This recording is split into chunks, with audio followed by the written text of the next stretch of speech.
Hey everyone, how y'all doing? It's me, Jordan. Today I want to give you guys my full honest review on Assassin's Creed Origins.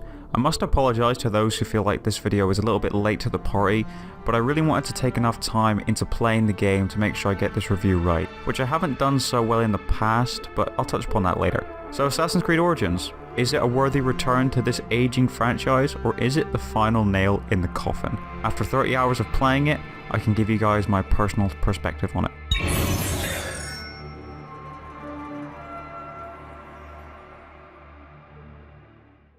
So I'll start with the presentation, and really, do I even need to say anything about it?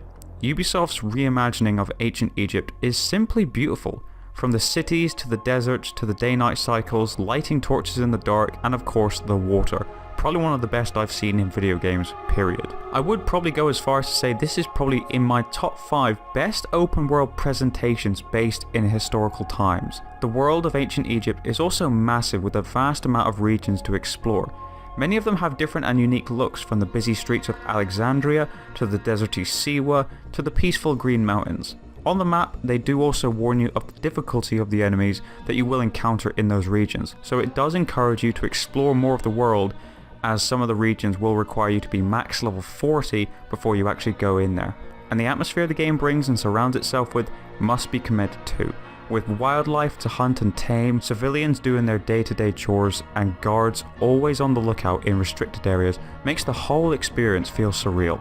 Unfortunately, there is noticeable issues I've noticed with the presentation despite all those pros.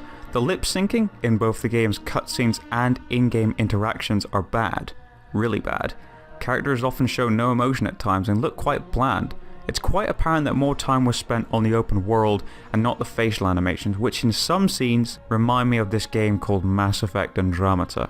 Also, the frame rate drops and freezes have been known to be quite a problem on all platforms. From my experience on the Xbox One, I had experienced quite a few freezes where my game would freeze for 5 to 10 seconds before it recovered itself many times, and constant frame rate drops, which I was having quite a bit of until actually last week Ubisoft actually dropped a patch, and it has made it less noticeable. Expected or not, it's a big annoyance that will happen commonly. Now let's talk about the gameplay, the meat and bones of the game. It has been reworked in several ways to mainly secure a newer experience for those who are starting to feel a little burnt out on the whole formula. The combat is Marmite. You'll either love it or you'll hate it. It does at first feel like a welcome change, with it not being as simplistic as previous titles. There is no counter mechanic this time around, and it will be more emphasised on timing and positioning.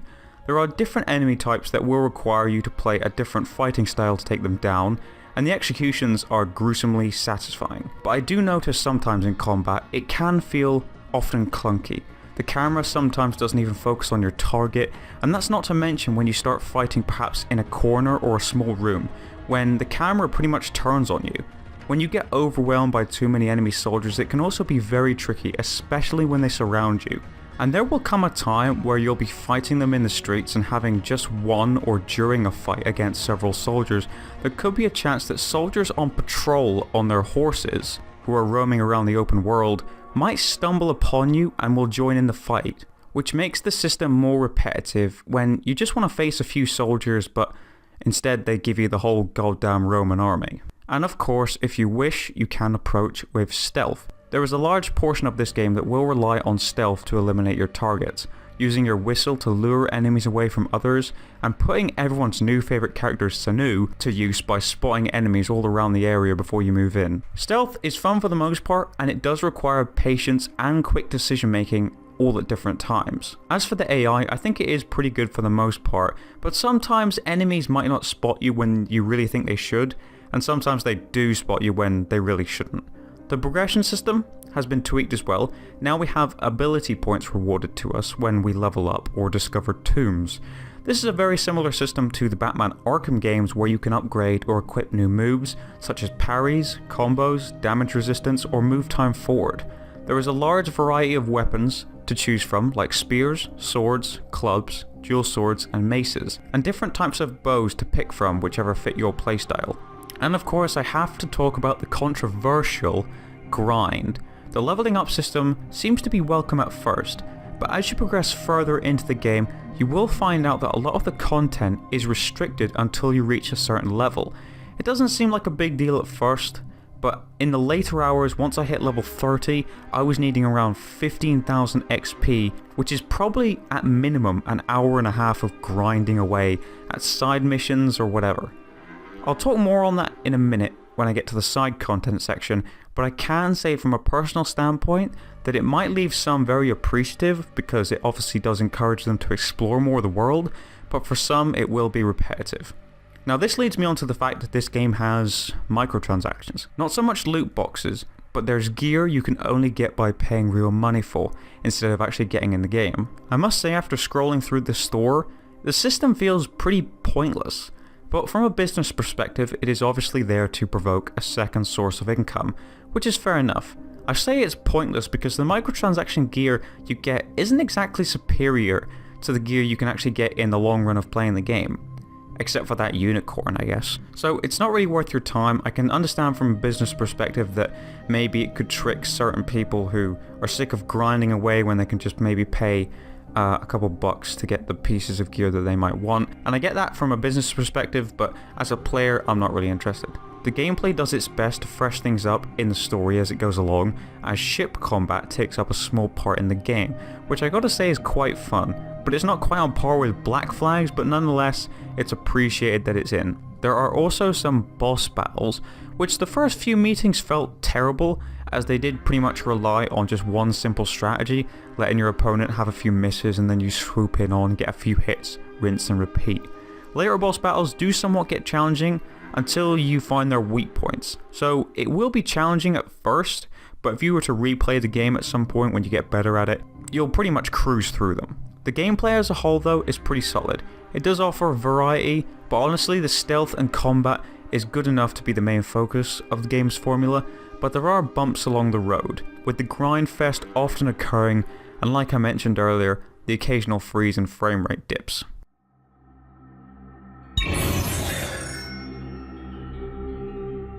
The story for Origins is really filled with hits and misses. Like most stories in the Assassin's Creed games, they start off very slow, and throw you into the tutorial levels for the first hour of the game, which I can appreciate since I have been away from the franchise for some time, but I do hate it when the storyline is just sitting there for the first hour, and usually you have to just push your way through the pointless missions, learn the combat, the stealth, parkour, free roaming, and it's all in your face. I understand the player will have more fun the quicker they learn the controls, but I just wish they could have been done in better ways, like a tutorial mode outside of the story.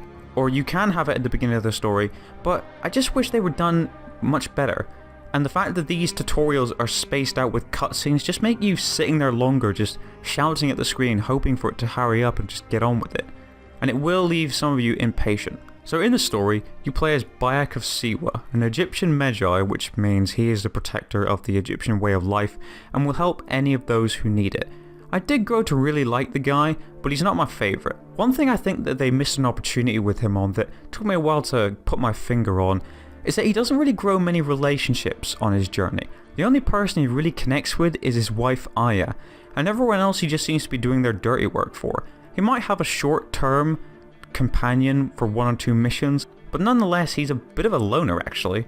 I think when protagonists build relationships around them, it makes us care more about them because they have more to lose, and the characters at the end of the day are the driving seat to the journey we go on as we play through the story. But all in all, I did quite like Bayek. Without spoiling anything, the plot is basically Bayek has a tragedy in his life because of some asshole, and he seeks revenge on this asshole, but unfortunately he can't do it until he's dealt with all his asshole friends.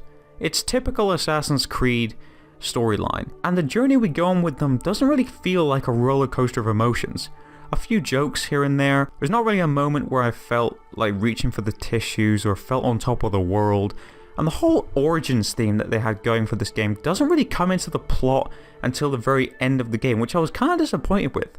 I was kind of hoping for it to be the main priority in this story, but it's pretty much on the sidelines until the very end. The modern day plot is vaguely featured, but has no impact on the story. I can't help myself but to think it's just there to remind us that this is Assassin's Creed, and therefore there's got to be an animus around. And it gets even worse when it tends to jump into the story when things are at an all-time high with Bayek. and it's happened in every single Assassin's Creed game, and it really annoys me, and this game is no exception. When you're not playing the story, you will be experiencing the side content, exploring the beautiful open world, doing side quests, clearing out restricted areas, discovering tombs, and more. It seems as if there is a lot to do outside of the story. There is, but it comes across differently. Some side missions feel quite filler, given that many of them will have you doing a very similar objective. Like I mentioned earlier, the game does block off missions due to your level.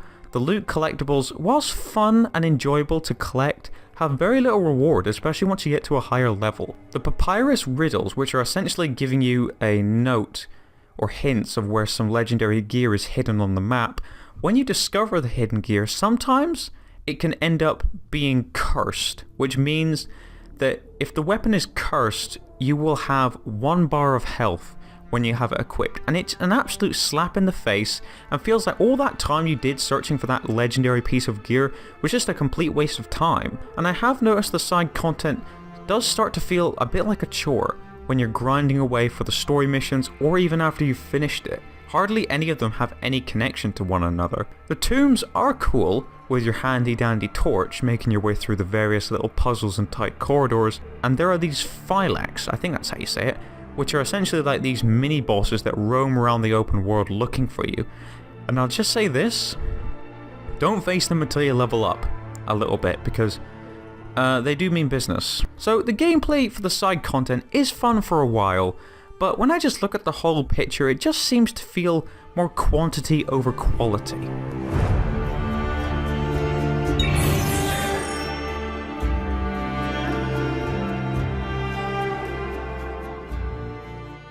The Assassin's Creed franchise, I feel, was at a dead end, and Origins, rather than finding a new path, it finds that little crack in the middle that's just big enough to get through. The game is enjoyable, and I will say it is definitely worth its full price that it requests. Now, for my final rating for this game, I really did want to give it an 8, but when I take into account of what matters in an Assassin's Creed game, the story and the side content and obviously the gameplay, all of them have a lot of bumps, as I said, on the road. Like I said, the story is just typical Assassin's Creed plot.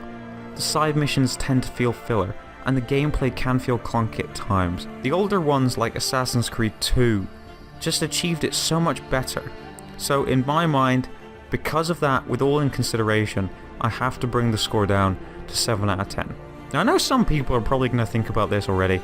Why are you going to give this game 7 out of 10 when you gave Destiny 2 an 8? Let me just say something on that really quick. I reviewed Destiny 2 4 days after it came out. I obviously hadn't spent enough time playing the game and seeing for what it really was. So let me just say, if I was to review Destiny 2 again, it would be a 5 out of 10. That's all I want to say on that. I just wanted to clear that up quickly. But here's the thing about Origins. If you think the game looks fun, if you're watching it, you're goddamn right. The game is worth buying, 100%, but it does limp its way to the finish line, with obviously the issues I've mentioned. So I hope you guys enjoyed the video. Be sure to leave your thoughts on the game if you have played it, and subscribe for more future content, and let me know if this review has helped you guys out on making your decision on if you want to buy the game or not. So, hope you guys enjoyed the video. Thank you very much for watching. Take care of yourselves, enjoy the rest of your day, night, whatever. Take care of yourselves. Bye.